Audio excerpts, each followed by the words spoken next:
ನಿಮ್ಮ ಸಂಜಯನಗರ ಟ್ರೇಡರ್ಸ್ ಮಂಜುನಾಥ್ ಮಾಡುವ ನಮಸ್ಕಾರಗಳು. ಇವತ್ತು ಚಿತ್ರದುರ್ಗ ಜಿಲ್ಲೆ ಚಿತ್ರದುರ್ಗ ತಾಲೂಕು ಕೋಗುಂಡೆಯಲ್ಲಿದ್ದೀನಿ. ಇವರು ಇಲ್ಲಿ ಪ್ರಗತಿಪರ ರೈತರು. ಸುಮಾರು ಒಂದು 20-30 ವರ್ಷದಿಂದ ಅಂದರೆ ಅವರು ಇದ್ದಲ್ಲಿಂದನೂ ಇಲ್ಲಿ ಅವರು ವ್ಯವಸಾಯ ಮಾಡ್ಕೊಂಡಿದ್ದಾರೆ. ಈ ಫೀಲ್ಡಲ್ಲಿ ಇರ್ತಕ್ಕಂಥ ರೈತರು ಅಂದರೆ ಏನು ಇವತ್ತು ವಾಣಿ ವಿಲಾಸ ಡ್ಯಾಮ್ ತುಂಬಿಬಿಟ್ಟು ಏತ ನೀರಾವರಿ ಮೂಲಕ ಏನಿಲ್ಲೆಲ್ಲ ಭೂಮಿ ರೀಚಾರ್ಜ್ ಆಗಿದೆ ಕೆರೆಗಳಿಗೆ. ಆದ್ದರಿಂದ ಬೋರ್ವೆಲ್ ಏನು ರೀಚಾರ್ಜ್ ಆಗಿ 120-150 ಅಡಿಗೆ ನೀರೇನು ಸಿಗ್ತೈತೆ, ಅದ್ರದ್ದು ಏನು ಡಿಫಾಲ್ಟ್ ಐತೆ, ಅದ್ರದ್ದು ಏನು ಉಪಯೋಗ ಐತೆ ಅಥವಾ ಅನುಪಯೋಗ ಐತೆ ಅನ್ನೋದು ಈ ಪ್ಲ್ಯಾಂಟ್ ಮೇಲೇ ಗೊತ್ತಾಗ್ತದೆ, ಭೂಮಿ ಮೇಲೆ ಗೊತ್ತಾಗ್ತದೆ. ಇಲ್ಲಿ ನೋಡಿ ಹೇಳ್ಬೋದು. ಸರ್, ನಿಮ್ಮ ಹೆಸರೇನು, ನೀವು ಪರಿಚಯ ಮಾಡಿಕೊಡಿ. ನಮ್ಮ ಹೆಸರು ಭೋಜರಾಜ್ ಅಂತೇಳಿ, ಹೋಗುಂಡೆ. ಓಕೆ.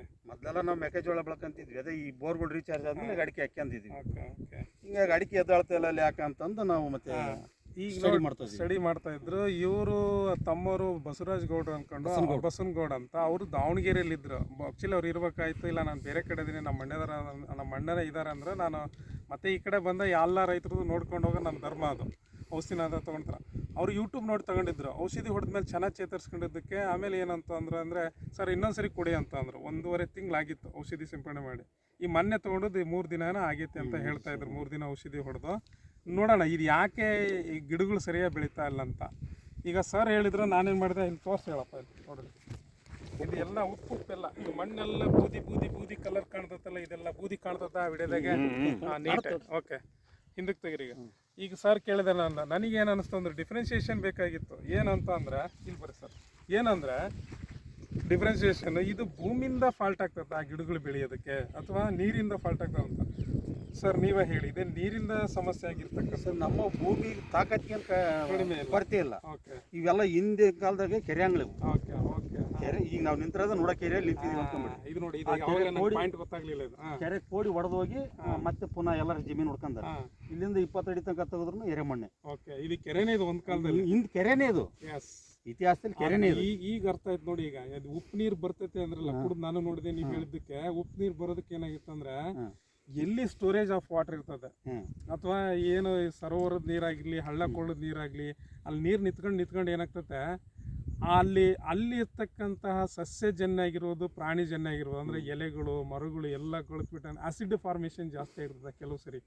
ಆವಾಗ ಏನಾಗ್ತೈತೆ, ಅದೇ ಆಸಿಡ್ ಕೆಳಗಡೆ ಇದ್ದಾಗ ಇದು pH ವ್ಯಾಲ್ಯೂ ಕೆಟ್ಟೋಗ್ತದೆ. ಅಂದರೆ ಲವಣಾಂಶಗಳು ಹೆಚ್ಚು ಕಡಿಮೆ ಏರುಪೇರಾಗಿ ನೀರಿನ ಗುಣಮಟ್ಟ ಹಾಳಾಗ್ತದೆ.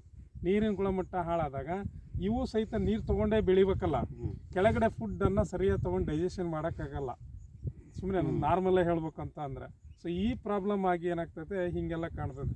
ನಾನು ಭಾಳಷ್ಟು ವಿಡಿಯೋಗಳಲ್ಲಿ ನಿಮಗೆ ಹೇಳ್ತಾ ಹೋಗಿದ್ದೇನೆ, ಎಲ್ಲಿ ನೀರು ಹಾಸ್ತೀವೋ, ನೀರು ಹಾಸಿದಾಗ ಎಲ್ಲಿ ಬೂದಿ ಕಲರ್ ಕಾಣ್ತದಲ್ಲ, ಅಲ್ಲಿ ಗೊಬ್ಬರವನ್ನು, ರಾಸಾಯನಿಕ ಗೊಬ್ಬರ ಹೆಚ್ಚಾಗಿ ಯೂಸ್ ಮಾಡಿರ್ತಾರೆ.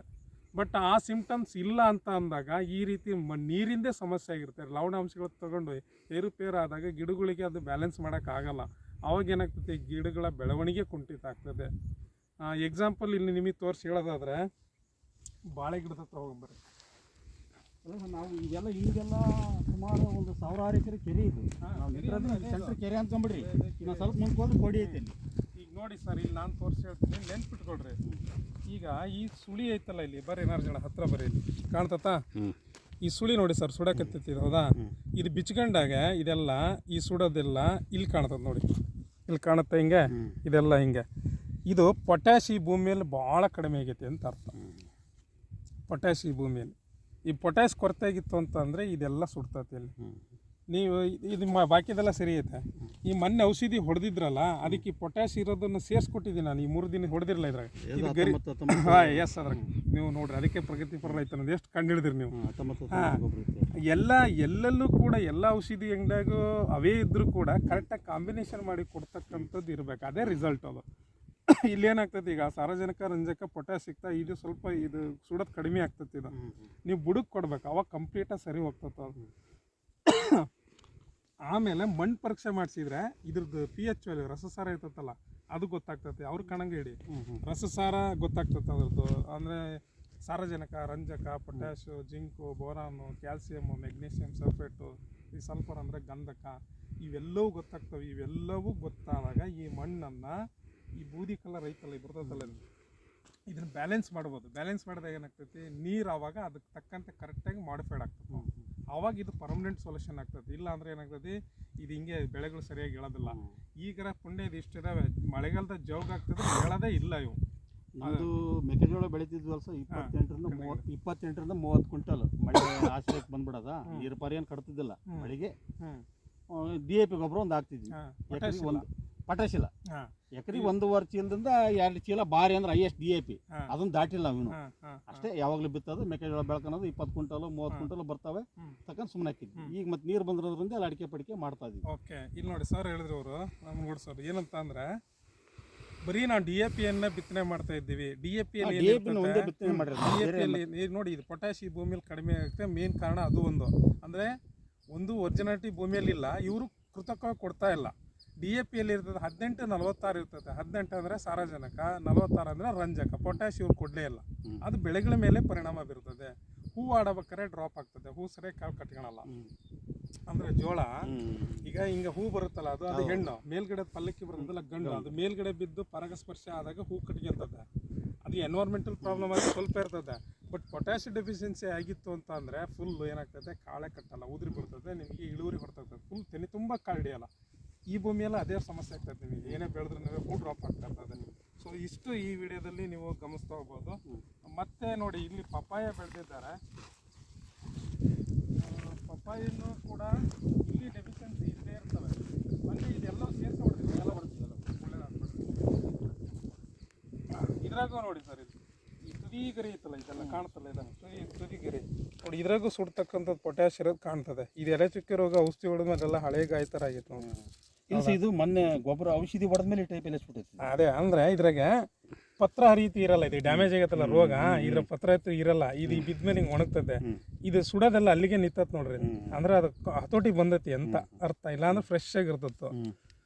ಇಲ್ಲಿ ನಾನೇನು ತೋರಿಸಿ ಹೇಳ್ತೀನಿ ಅಂದ್ರೆ ಇಲ್ಲಿ ಪ್ರಾಬ್ಲಮ್ ಇಲ್ಲಿದು. ನೆಕ್ಸ್ಟ್ ನೋಡಿ, ರೈತ ಬಾಂಧವರೇ, ಔಷಧಿ ತಗೊಂಡು ಹೊಡೆದಿದ್ರು, ಅದು ಚೆನ್ನಾಗಾಗೈತೆ ಅದಕ್ಕೆ 2ನೇ ಬಾರಿ ತೊಗೊಂಡಿದ್ರು ನಮ್ಮಲ್ಲಿ. ಇದೆಲ್ಲ ಹಳೆ ಎಲೆ ಇದೀಗ.